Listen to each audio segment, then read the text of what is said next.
लोगों को रोका जा रहा है। आप देख रहे हैं पाकिस्तान इन्फो। अगर चैनल इन्होंने हमारे लोगों को गिरफ्तार किया,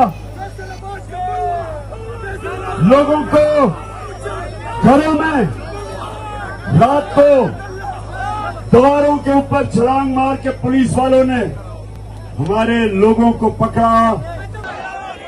इंशाअल्लाह अगले 10 मिनट में हमारा रास्ता साफ हो जाएगा इंशाअल्लाह। और हम इस्लामाबाद डी चौक की तरफ निकलेंगे। और जब तक ये इम्पोर्टेड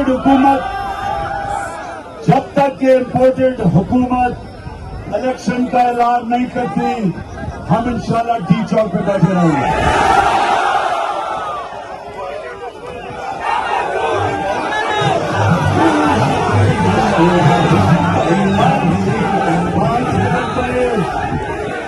तैयारी कर लो, 5 मिनट में इंशाअल्लाह इस्लामाबाद की तरफ हम रवाना होंगे। सिर्फ एक सवाल, आप थक तो नहीं गए? स्टेमिना है और जुनून तो माशाअल्लाह बहुत ज्यादा आपको, माशाअल्लाह। और कंटेनर हटाओ, बराबर तस्वीर पेश करता हूं आपको।